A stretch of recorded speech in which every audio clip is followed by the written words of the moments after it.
and an active military officer in the family. Yes. That's wonderful. Yes. Both very important for our country. And people don't realize how important agriculture, sugarcane especially, is to the economy of Louisiana. I think we got almost 500,000 acres of sugarcane. We do. It's continuously growing.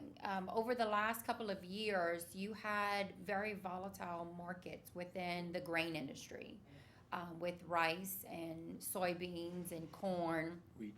and wheat. Yes, absolutely. And so the market price fluctuated significantly. One thing that sugarcane is, we get paid by the sugar mills, and not many people know that. And so, And 40% of your sugar produced is theirs, I guess. yes, Is- yes, yeah. we Is do. my number right on that? Yes, it is. Yeah. Absolutely. So we keep 60%, the mills get 40% of. And the price per pound this year will be, I don't know for it was certain 31 right now. cents last year. Well, right now we're getting close to 40.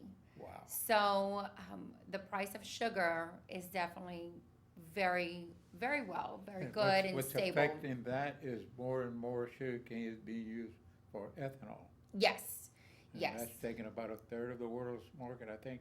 it is. Brazil, some of those countries are actually running their cars on 100% ethanol. Yes, they do. We're so fortunate that sugarcane can sustain a lot of weather. It is a tropical grass, and so, but it can sustain the weather that we have here. We have LSU, the LSU Ag Center does a great job in developing a lot of different varieties for us for the type of weather that we have here. Increased yield, Hmm. and Florida yield has not bumped up very much, and now it's dramatically going up. Am I correct? It is, Yeah. and that's a lot has to do with the volatile market price for grain, other grain and row crop. A lot of people started getting to sugarcane because it was a more stable in payments and in income. And you don't plant it every year, you don't have to plant it every 4 or 5 years. Yes, absolutely. So And that that's what's going on right now. yes, is that planting. planning is gearing. Well, a lot of people started So you planning have already. Yes. August, September planting, and then you got 4 months with really busy Yes. in harvesting the crop. We do. We start harvesting. Our mill starts on the 28th of September. A lot of mills are starting in October. The crop this year is lacking, to say the least, in certain Sure. areas because of the drought, the severe drought that we're having. So we're trying to do the best that we can and make the decisions that will be best for all farmers everywhere. Yeah, it's,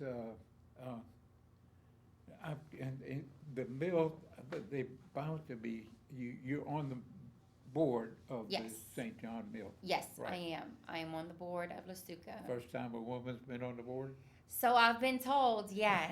Wow. Yes. Yes. You So. have- You have broken the glass ceiling. Well, I would think so. My dad started on the board whenever the Brobridge Mill was open, Oh, yes. and so he sat on the board of La Suca whenever they merged from the Brobridge Mill in St. John Lever. And so whenever he was still a board member and he was retiring, he asked if I would step in and take his seat on the board. And at first, I didn't want to.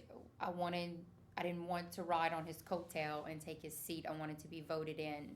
And so that was a big decision. And a certain amount of people approached me and asked me if I would take his seat to Wow. remain. Yeah. And so for them to have that much confidence in me, I couldn't tell them no. And then I did run for the position and I was awarded the seat. So I'm very proud to be sitting in the same position that he did. And a lot of the sugarcane folks are concerned about the taking of agricultural lands for solar farms. It's happening currently in our area. There's one, I know, I was involved in one on the Shopway property, just Mhm. north of I-10, that's 1,000 acres. Yes. And that's 1,000 acres of sugarcane. And it's, And I'm somewhat regretful about it, Yes. because I think there are better places to put it, Up north Louisiana, there's this lignite mining area, Mhm. and they've destroyed thousands of acres of land and never grew another pine tree. mhm. You know, I mean, the overburden was about 50 feet, so they had to take down all the pine trees, everything, and dig up a vein that was about 300 feet deep, 50 feet below the surface. Well, the whole surface of that area has been totally destroyed.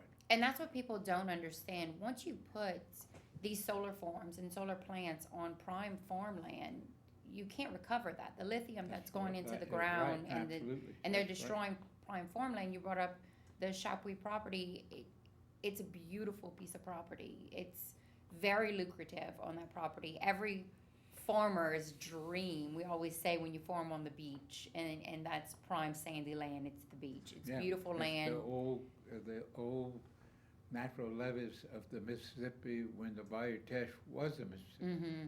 And the farmer that's on it currently Beautiful has sand, it's just beautiful yes, soil. he spent a good bit of money fixing up the land and getting it Leveling, perfected. all that expense. Oh yes, Yeah. yeah. You know, a lot of farmers in our area, we definitely are stewards of the land. That's how we make our business. That's how we make our livelihoods. Taking care of it, yes. So we do our best to take care of the land and we do best management practices, soil conservation. There's a lot of practices that people don't know that we as farmers do in order to make our living. It's Sure. what we choose to do for the rest of our life. And that's, the chemistry of the soil is very complex, Yes. very interesting, you know, how it all microbial action moves nutrients through the soil and all, you know. Absolutely, and that's one thing that LSU Ag Center does for us is develop varieties of sugarcane. One sugarcane may not grow in a blackjack, as we call it, heavier soil, and grow better in sandy land. That's the old swamp marshland. Yes, Yeah. and so they do a great job of developing different varieties. Some work, some don't work. That's a chance that I think that we take every year. It's wonderful that LSU has been so successful in improving the yield, especially. Yes. So that's an economic boom, not only to the farmers, but to the whole economy of the state. We're making more and more sugar now than we ever have Yeah, in the past. around 900 pounds per acre, somewhere in that neighborhood. 9,000. Yeah, 9,000 yeah, pounds 9,000 per acre. Yes, yeah. yes. Which is incredible. It's an incredible yield You go that we're back, doing now. 20 years ago, you had 4,000 pounds per acre. Yes. Now you're over 9. Yes. And Now, some- if you averaging 4,000, you're not going anywhere. Yeah, you've lost your crop, that's right. Yes. But the yield in Florida is still around 3,000 or 4,000. Yes. But they have more acreage. They But we do. produce a lot more sugar. You know, and we tried to have sugarcane from Florida. I remember my dad was still farming, and we had sugarcane that we shipped in from Florida, and it did not work over here. The soil is different. The climate yeah. is different here. You know, Louisiana is the northernmost part in the world where sugarcane is grown. People Really? still think that we're crazy for growing sugarcane in Louisiana. It is. Our climate that we have, I mean, we have snow occasionally. We have freezing temperatures. This past year, we hit a freeze on December 23rd that hurt us. It was very detrimental to our industry, and we were blowing out so much cane out of the back of our combines in order just to keep our mills open, to get our yields, to get our sugar cane out of the fields. And it was a hard year for us. It ended up being a very hard year. And up until that moment, we were making yields that were unheard of. Wow. And it was going to be a bumper crop. And then December 23rd hit, and It killed the cane, so to speak. it wasn't one variety that, you know, you have different varieties that will adjust to, they may not pass a freeze test, or they may not pass, you know, a heat test. Mm-hmm. But the freeze that we had busted all variety canes throughout Wow. the industry from top to bottom. It, you know, usually when you have a freeze, Does that you kind can of, top cane. that This kind year of it wasn't. sours the cider so it affects the sugar? It does. Oh, absolutely. Yeah. You know, and a lot of people thought that, oh, we could top the cane maybe 1 or 2 feet. Oh, we could top the cane, you know, maybe 3 feet. At this point, it was the whole stalk. Wow. You just tried to get your cane out as much as possible. People were blowing out 3,000-4,000 acres out the back of their combine just to get their crop out. You know, we were very fortunate. A lot of farmers in this area did finish up and get the crop out of the field. But there were farmers that weren't so lucky because by the time the mill or they started harvesting their crop, the cane was It's just kind too of sour. amazing how the manpower requirements have changed. And I heard these figures. When you were cutting cane by hand, it took 100 men to harvest 1,000 acres. When the cutters came in, you went to 10 men. Well, Mhm. that displaced a lot of people. And then with the combine, you're down to 2. Yes, yes. The combines are so efficient, and now the technology that we have is just incredible. You can know your yield as you cutting your cane now. Really? Yes. The Wow. technology that we have within the combines is just it's incredible, and the decisions that we make based on yields or farming. It's amazing that they haven't moved the combine a step forward to crush the cane and just take out the juice. Well, That yeah, has been worked on. yeah. I'm sure something is being Yeah, done right now to to have eliminate it all more the hauling, efficiently. you know what I mean? Yes. Because the juice would be about 10 or 15% of the weight, so you're hauling a lot of. Are you familiar with the bagasse pellets that are being planned for Generate? Yes. Is St. John gonna? We are participating in that. Yes. Wow. We are. Now we do use a lot of bagasse to run the mill, to steam Yeah. the mill as well, just like as in a lot of Produce mills. steam? Yeah. Yes. And Are you electrical generating with it, or are you just using it for steam? I think we're both. I Okay. think it's still both at the time. But yes, the pellets, that's That something that they're Lancashire working mill, with. that was a cider mill, they didn't make sugar. And they used the bagasse, and they had a big shed to keep it dry.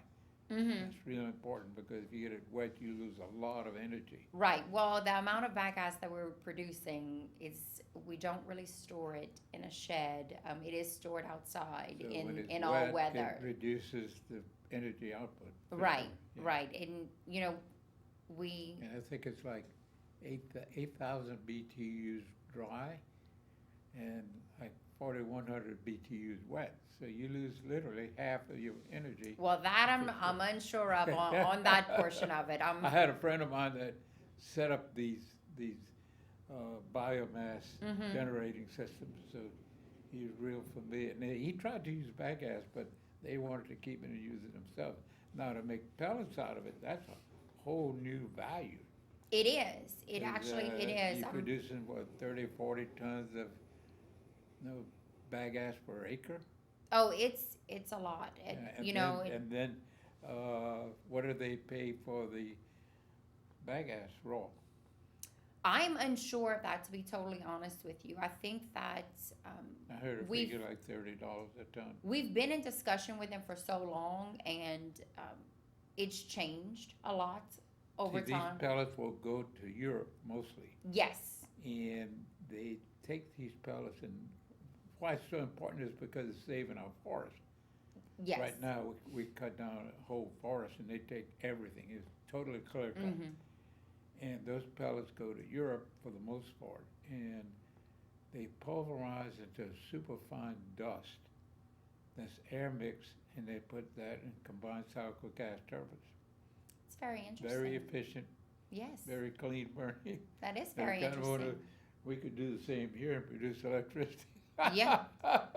I'm sure it's probably going to be in the works But, soon. I mean, what an important, ecological impact that you save in the forest and using a renewable to produce energy. And we always try and be sustainable in certain areas of farming and do our part into And have renewable resources. I've been chairman of the Sierra Club for a long time, not anymore, but a lot of people were concerned about burning the leaves,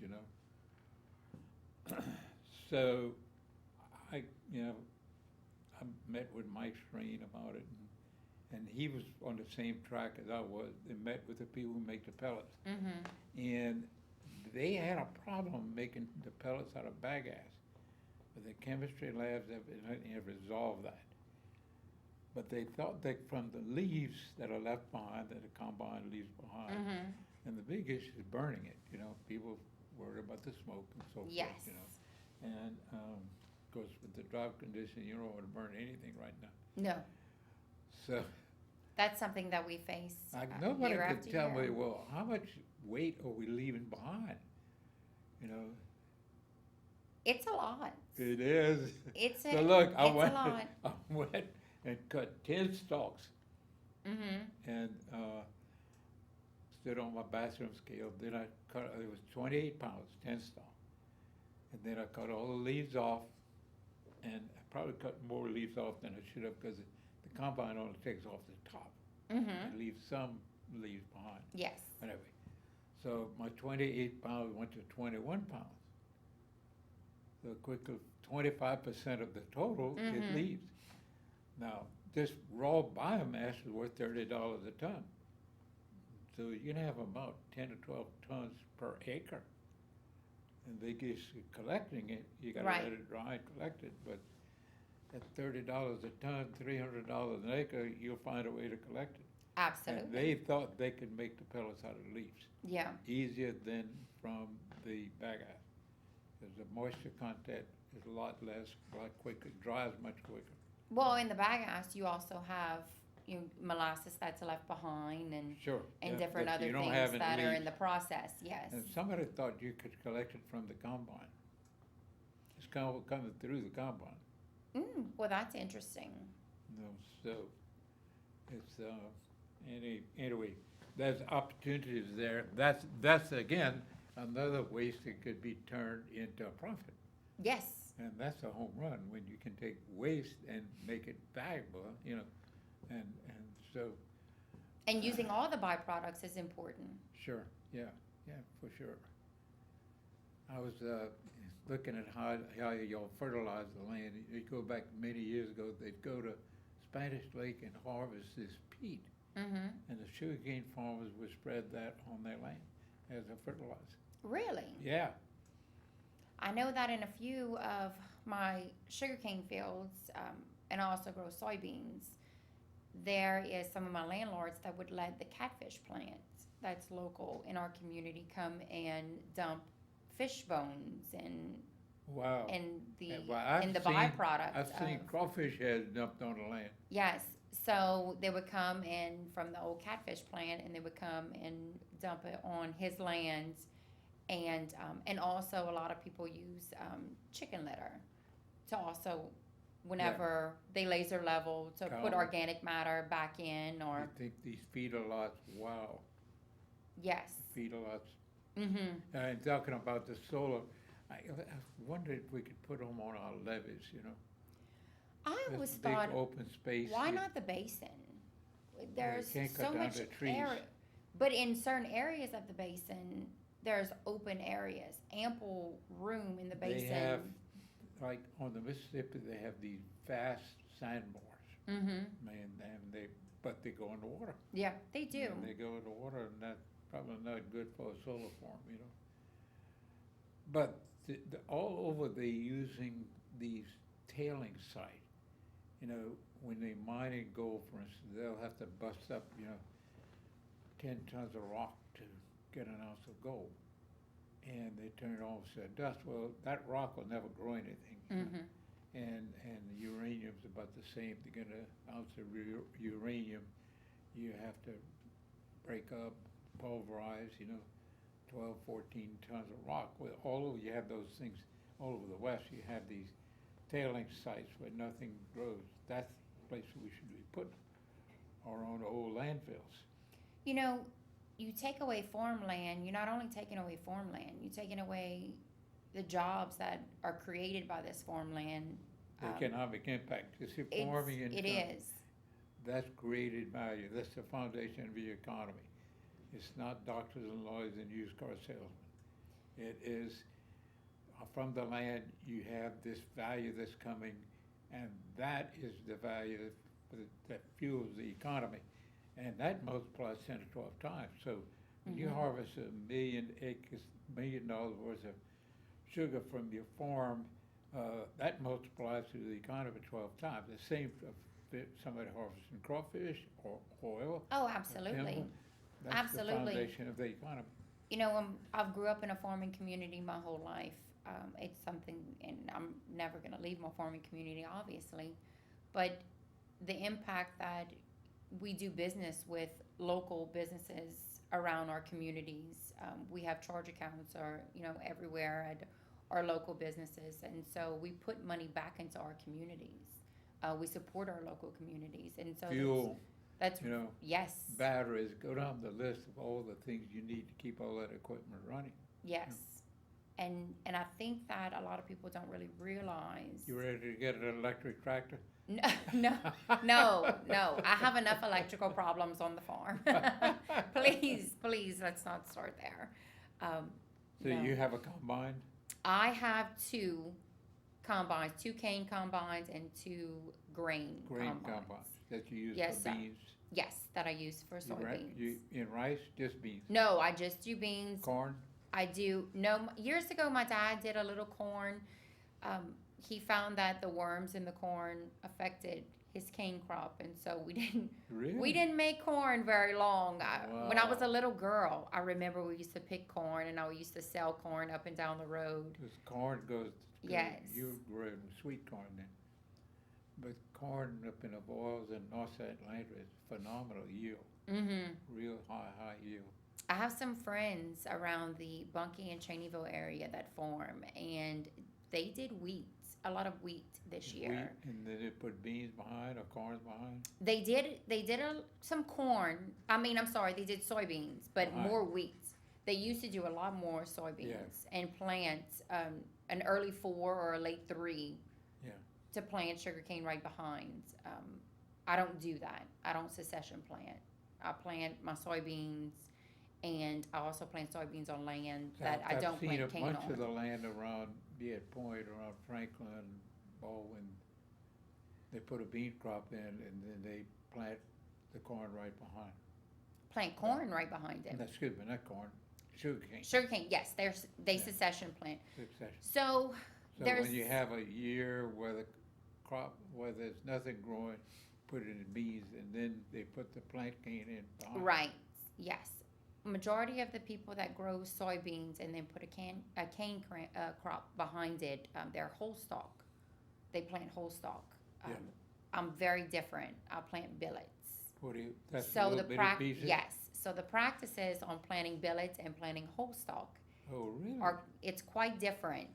When you plant billets, it's a lot more finicky. They require a lot more, and so the land preparation is different in order to get a good stand You of put a little billets. trench. You trench it? You have to have an old row. Your eyes on your sugarcane have to be more mature because you have less eyes Yeah.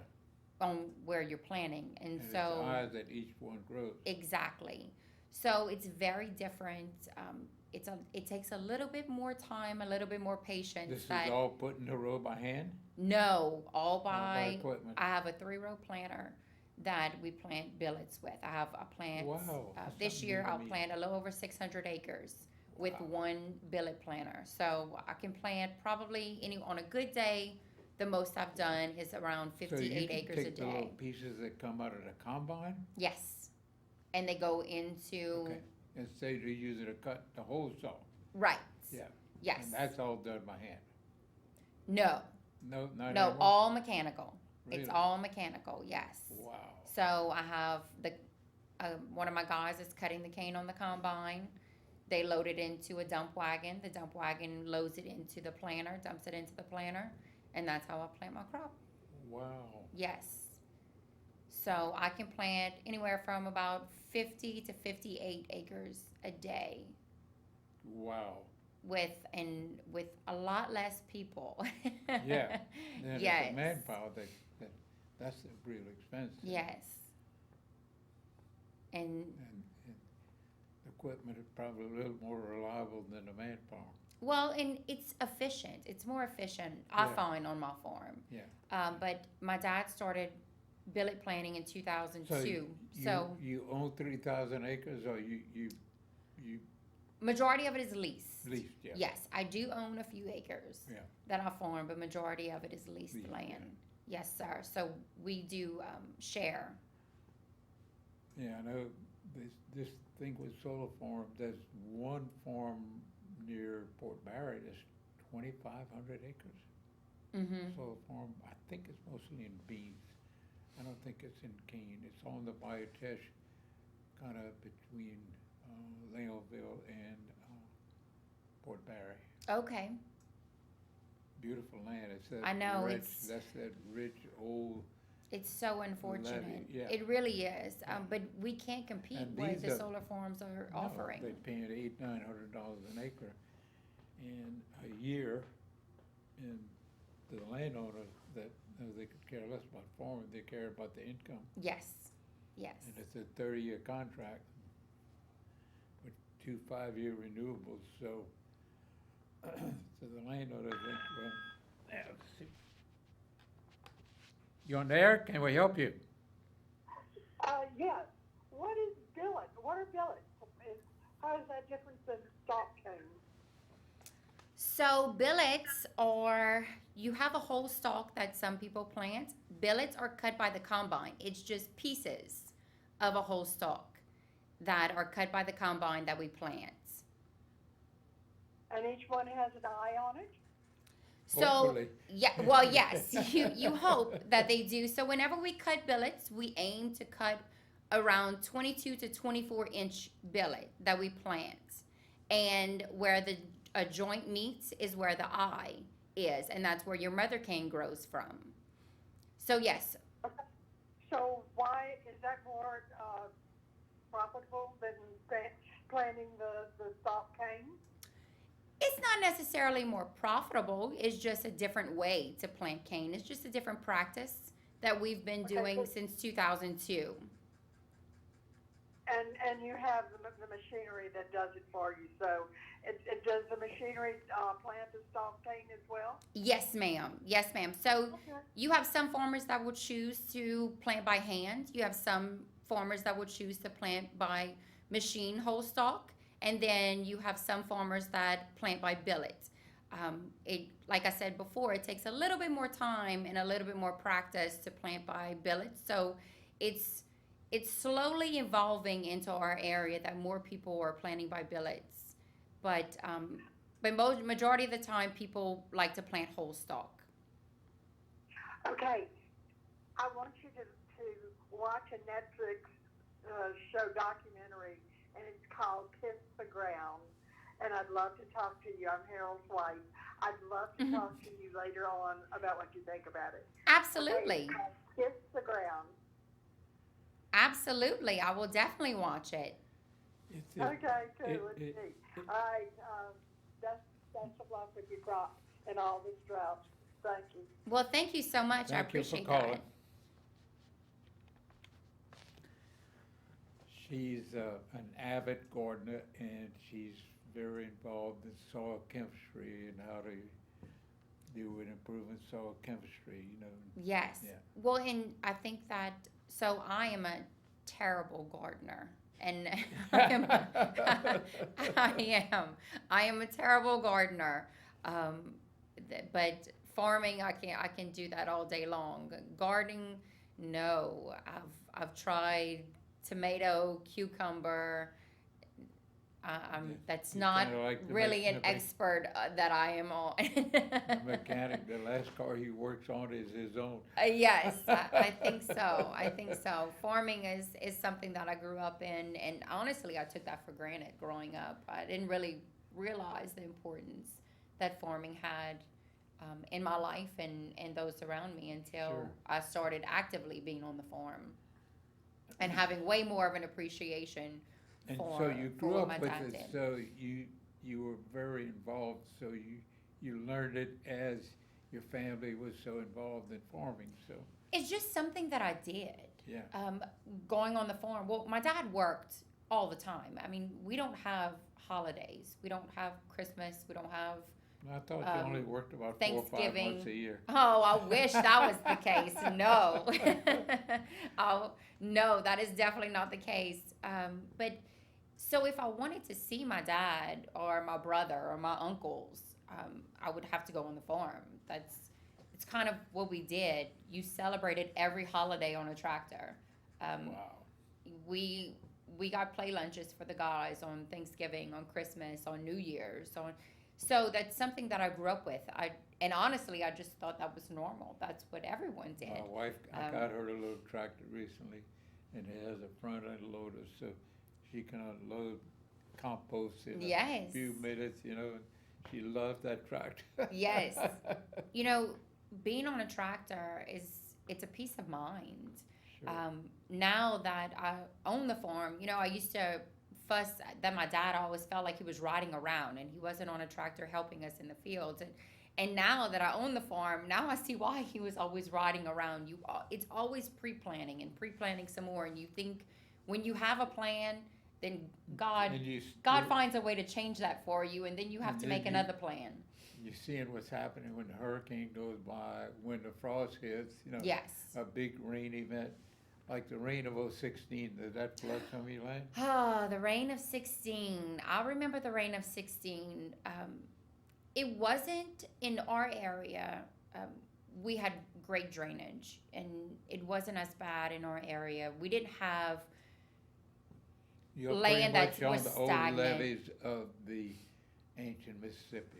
So Right, you're we- a high elevation. we did. We had high elevation. I did have some friends in other parts that weren't so fortunate Oh, as yeah. we were, especially when it came up the Vermilion Bay and the intercoastal, and all the salt water came and flooded those fields. Amazing those sugar cane will take that salt water. You know, It months did. later, it's pretty and green. It no? it did. You know, it was a little troublesome. They Yeah. had to readjust some things. I had friends that water stayed stagnant in their fields for over 30 days. Wow. But sugarcane is very resilient. It's a very resilient Real crop. tough grass. It is. Yeah. You know, we make a joke about praying for rain, or you don't say the R word whenever you're a farmer. You say a drizzle. Sure. I'll take a 10-inch drizzle, a 5-inch drizzle, but we don't say the R word. You know, but one year, and I say this for the drought area, but one year I prayed for rain, and that was in 2018. It was a dry year, and I prayed for rain. And in 2018, in harvesting, it never stopped raining. So I That's always the say I worst will time. never pray Yeah, for that's rain the worst ever time, again. yeah. You won't dry for harvesting. Yes, it was a You could tough use- year. It would be a big help in September if you got rain. Yes, and Because that you know would it was. add, because it's amazing how grass and everything responds to that moisture. Man, it just takes off. Mhm. Like all the grass is brown all over the place. Yes. And Sugarcane Oh, is, the yeah, grass yeah, is, yeah. it is. It's a tough year this year, and a lot of farmers are facing challenges that we're gonna have to make those tough decisions. I know farmers that are losing their crops, their whole crop. You know, I'm Wow. very, very do fortunate y'all in have my crop area. insurance with sugarcane? Oh, absolutely, absolutely. So sugarcane, not many people know this. It's not subsidized by the government. You lose your crop, you better have crop insurance. You're not Yeah, getting sure. a government Yeah. check. Yeah. That's gonna save Yeah, you. it is not. People think it is, but it is not. It is not. Yeah. You lose your crop, you need to have crop insurance. Yeah. And so a lot of times it's scary. You know, Mother Nature's our boss. We face challenges all the time that you have to think quick on your feet. You have to make sure that you're financially sound and stable, and you're making good decisions throughout your career. And you're constantly dealing too with the world price of sugar changing, you know. I mean, the price can drop out, the value of the dollar can change, all those affect your can. bottom line. But this is where I think a lot of grain farmers decided that they wanted to get into sugarcane, is because we are actually paid by the sugar mill. So not every sugar mill pays the same. Yeah.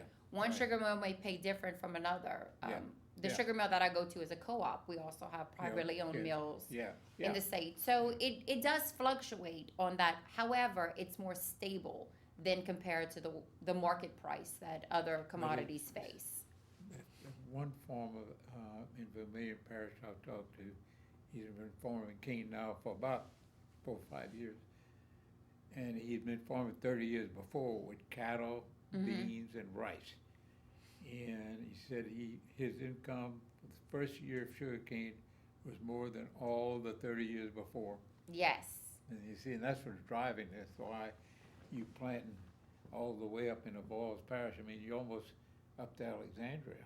Oh, yes, And in Cheneyville and Bunkie area, Bunkie, yeah, it is. yeah. It's the northernmost part. Big. It's just amazing how the crop has done so well up there. It has. I think it's the rich soil, and then I don't think it gets much colder up there at Bunkie than it does, at St. Martin. In certain times it does. But Last it year, does, but not enough to kill the canes. no, they faced challenges last year in that area. Like I said, I have several friends that farm in that area. They had 3 significant little cold spells there. One in October last year, a freeze in November, and then, of course, the freeze in December that hit us. But for the most part, I call that God's country. Their yields are significant over there, and the richness of the land that they have over there. Yes. Oh, yeah, they have really rich soil. Yes, they do. Absolutely. Yeah. Some big farms and some big, 10,000 acre farms. Oh, yes. Yeah. And they don't have to travel very far. No. As far as the eye can see, Yeah. they're so lucky Beautiful. Yeah. sometimes. Beautiful. I know. I'm so jealous of Along that. the river there, Yes. even in that area between the river and the mainline levee, that whole, supposed to be a floodway, it's fabulous It is. cropland. They can drive for miles in Yeah. the same fields. Yeah. I'm very jealous of Oh, that. yeah. No, It's very jealous. Beautiful. I mean, with the oil on its knees in Louisiana now, the people are realizing the importance of agriculture in our economy. It's so important. And there are probably opportunities to look at who would think that, we'd be raising so much sweet potatoes. Mm-hmm. Big sweet 3,000 or 4,000 acres of sweet potatoes in North Louisiana too. They have around Iota there. There's the Gorba Farms. They have something to see these pickers that pick the sweet potatoes. Yes. So- Well, sweet potatoes used to be very vast around the Sunset, Grand Coteau, Oh, yeah, and St. Landry Opelousas area, Parish, yeah. in St. Landry Parish for years. But they didn't become mechanized like these guys. They Right. were big, they're 12 or 13. They promise to harvesting now. I would think there will be if they're not. That is something to see, how they Mhm. harvest them, But that operation by Iota, they employ 370 people. Oh, wow. That's number 2 employer in Acadia Parish. Wow. So is agriculture important? Yes. Wow. It most certainly And is. how many opportunities, that may be there that we're not taking advantage of,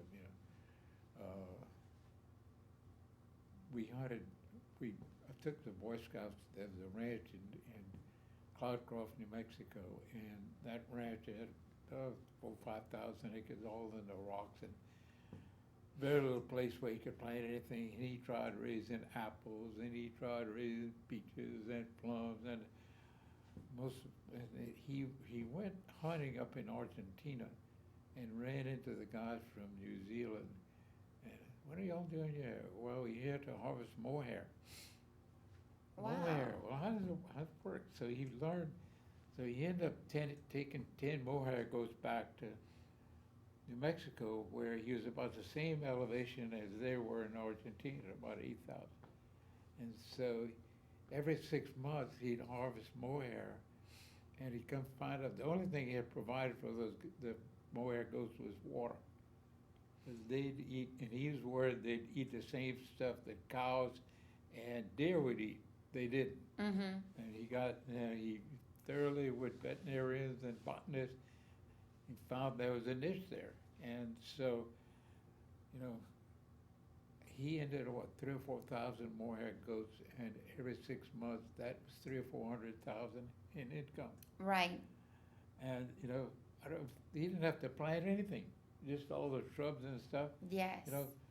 So do we have some mohair goat stories that should be here too? Well, you know, look at all the levees and all the grass that's growing. Wow, maybe you could feed mohair goats or whatever, one thing that I was very fortunate to do over my career is be a part of the LSU Ag Leadership Program. Oh, great. And so it was a 2-year Did program. you go to school in agriculture? No, I went to the university here, Yeah, UL, and I In majored what in field? business. Oh, well, good. Yes, Well, that's I a majored good in business. connection there. I did not start out in agriculture. I was Yeah. in the sales world for years, but being a So you- part of LSU Ag Leadership, our international trip was in South Africa. Oh, wow. And so I had the opportunity to spend 2 weeks in South Africa and just learning about their sugarcane industry there was very That's the interesting. biggest crop in the world. I think 120 million acres of sugarcane around the world. I don't know, to be Yeah. totally honest with you. I have no idea. I think But it is the it world's was- biggest crop. it was very interesting learning about their industry there. What did they do there that's different from what you do? Well, they irrigate. So they irrigate. They're just They don't starting have to get enough water. into correct. They are just Kinda like actually Florida. yes. They're just Florida's starting. having to irrigate. Yeah. Well, some farmers around here are starting to Yeah, I irrigate, know that. I having saw to that, irrigate yeah. as well too. But over there, they actually just started precision farming. They cut hundreds of thousands of acres by hand still. Really? Oh, it was incredible the way they would harvest. With if- a cane knife. Exactly. And if a drop of rain would fall, they would stop harvesting immediately. We harvest in pour down Oh, I know. weather, in freezing temperatures. Harvest doesn't stop for us. They could not believe that our growing cycle was, we say we have a 9-month growing cycle. It's really shorter than that if you really Sure, think about yeah, it. Right, yeah. And then we have a harvesting of approximately 100 to 115 Yeah, about days. a 6-7 month growing season. Right. And so they couldn't believe our conditions that we produce and harvest in. And so we learned a lot from them, but they also learned a lot from us Wow. in that cycle. And I was fortunate enough to learn and to travel and go there and see how their industry works. And that's something that I love to do. I love to learn about other industries. Yeah, and- because some of those ideas you can bring home and profit from them. Absolutely. Yeah. You know, I have a lot of friends in this industry that they definitely challenge me in my growth of being a sugarcane farmer, and I can respect that. I can definitely Well, respect sure. being Yeah. challenged, and it pushes me to be a better farmer. Sure. I think yeah. in my 'Cause industry. It's all about management. You know, you're managing people, resources, assets, your land to benefit the most from it, to make it most profitable, and you know. Well, and I also and think that you're feeding the world, so to speak, too. yes, You're on the air. How can we help you? Yes, could you please discuss some more on the issue of the sugar cane burning and the medical and safety problems related to the burning? Thank you. so on burning, that's something that we face all the time. So sugarcane farmers, we actually go through classes that we take. We have to have burn certifications. We have to monitor the winds. We have to monitor where we burn sugarcane, how we burn sugarcane, the practices that we do, the safety for the public. Now on medical side, I am not an expert when it comes to medical. That I can't speak on, but I absolutely can speak on the amount of certifications and classes and things that we have to do in order to burn and to be more efficient for our farm. That's something that we try to do, best management practices that we also have to do. And so for the most part, we do try and do our best. Sometimes it's not always the case in certain areas. But I can promise you, there's a lot of different things that we're trying to develop in order not to burn in some areas. And we do try and do our best for the best of our farm, for the best of the community and the people that are around us. But as far as medical, I can't give you anything. I am not a medical professional whatsoever. So, and this is something they've been working with, I know, and I mean, Mike Strain was very active in looking at using the leaves as, biomass to produce the pellets. And their laboratory was currently working on it. Yes. And So that we would mean also- then there's two things. How do you harvest it? There's a lot of value. Yes. It can be a lot of additional value of what you're wasting, so to speak, you're burning it. And also a lot of what we've tried to also do is modify our combines, and you'll see that now certain a few farmers that are participating in this program, that we're modifying our combines to where the shucks that we blow out the back, they're actually being tailored to go underneath the rollers. Really? Yes, and so they're being mashed in the Yeah, furrow, and And that's an alternative to burning. So Yes. that's nutrient rich. exactly. Yeah. And so they're trying to push it into the furrow and to mat it into the And to furrow. bottom, yeah. Yes, and Yeah. so it brings your leaf sheath off the block, because once you suffocate that block, the cane, you hurting the cane. Sure. And so they're trying to find alternative ways to do that, to modify our combines. They're also trying to find chemicals that we can also spray within after we harvest in order to Decompose. that organic matter back into the soils, and then we can go ahead and That's a tillage. soil builder. Yes, and so we're finding different ways that we can actually do that, so we don't have to burn. Sure. Because just Well, as y'all aware it's a negative. we Yeah, are, Sure. and for the most part, we do try and do our best to Yeah, have. But this is an issue to have around the world. They practices. burn wheat fields. I mean, you can go to Kansas, the harvest of wheat, and they're burning it. Yes, I mean, rice fields, they do the same, yes, and so it's an ag problem that needs a solution, and enough heads working on it, the solutions will be found. It's oh, just like absolutely, turning the bagasse into pellets. What a wonderful thing, yes. And also using the bagasse for renewable resources in the steam, and not just Sure. having the trash just sitting there. and So that- I think we've come a long way, and we have made strides, and there are definitely different strides that we definitely have to make within this industry. And I think that there are people that are way smarter than me on Yeah. this aspect, doing great things in order for the challenges.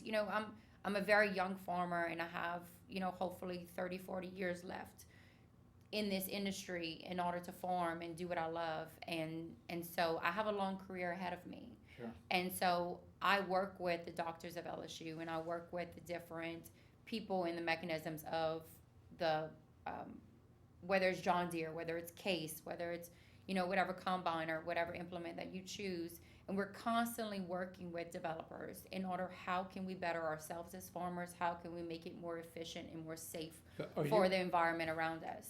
Are your combines kind of monitoring your yield, just like you have a GPS monitoring where your yields are high, where they're low? Yes, You might share with us the benefit of leveling a cane field. Why would you do that? so I know John Deere has the technology right now. I know a lot of my friends that have John Deere combines that, So John With- Deere is making a sugar cane combine? yes, they have the technology within their elevators that once it's going into the cane carts, it's actually doing a field monitor test at that Wow. particular time, that's monitoring what the yield is in Wow. the tonnage Yes. that they're having across their field. Yes. And it's so beneficial in order for the practices that we have as sugarcane farmers, implementing whether the organics of it, as well as what fertilizer, how much fertilizer you're going to put, what the decisions on the best management practices that we do. Now, I don't have a John Deere harvester. I'm red. I like Case. That's something, I think that it's a preference, a brand preference. Sure, yeah. And that's something that I think my friends and I, we kind of pick on Weren't each they other all the originally- time. But Weren't they originally designed in Generat, local I have fabricator? I have no idea, Yeah. to be told. I think in I mean, Thibodeau is the it John involved Deere. the Australian cane that the cutters didn't work well because the stalks were so much longer. Well, so people still have 2-row cutters. I still have a 2-row cutter. I just choose to, we use combines. Yeah. It's more efficient as Yeah. right, on using a combine. You can cut a lot more using a combine. Much faster. Yes, faster. And you can. then, yeah, and then you had to burn when you were using a cutter. Yes, you do. Because the leaves were still, you just cut it, you didn't cut the leaves off. Right. So the You would combine's top a it lot more for. beneficial, yeah. Right, and yeah. a combine And is then more think beneficial. when you were burning that cane, you were bringing all kinds of contaminants to the mill. Yes. Yeah, right. If your cane sat there, if you caught a rain and you were burning, or you had to burn 5-6 days before because a rain was coming, dextran, you absolutely right. Dextran would go into the mill and contaminate a lot of the processes. So we've come a long way, and Yeah, and right. I'm fortunate enough that whenever I bought my family farm, my dad and my uncle, who he farms with, they did all the hard work. They developed all the great machinery that I use now. So So I'm the very farming thankful for them. communities, they've been very involved in developing the combine and all the improvements that, Yes, absolutely. And that's preference and decisions that people make within their farm of what implements they want to use and Sure, yeah. to get their produce to the mill. are your people, do you employ the local folks or you have people? I have both. Okay. I have both. I have local. I use H2A labor Yeah, on our farm as well. Yes, I do. yeah.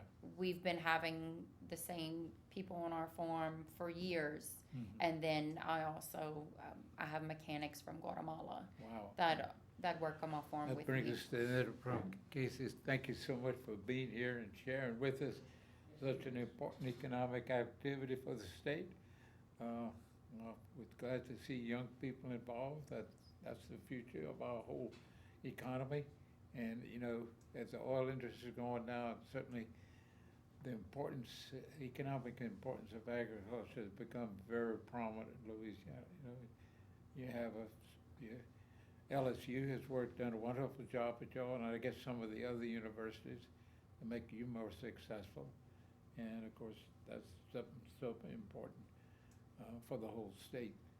As the oil industry is going down, all of a sudden people are realizing those sugar cane trucks driving along the road are playing an important role keeping our economy going. So Well, we definitely try our Thank you best. for being a part of that. Yes. Thank you so much for having me. Right, fantastic.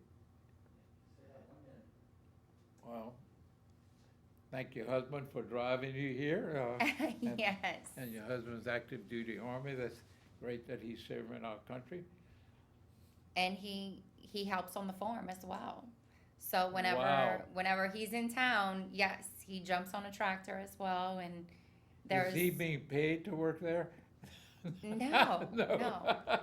Free labor. that's free labor and the okay. love of agriculture that I'd he's love to developed. come visit your farm, and I know the wife mentioned she'd love to, maybe when y'all are planting. Absolutely, absolutely. I'll give we you start a call, we'll come we watch start y'all. planning tomorrow. Oh, well, I'm gonna give you a call. We'll Yes, come sir. Watch with, my wife loves the agriculture, she wants to be a farmer, and we have 500 acres of cane, so we, Nice. we have that too. Well, great. Right. Thank you.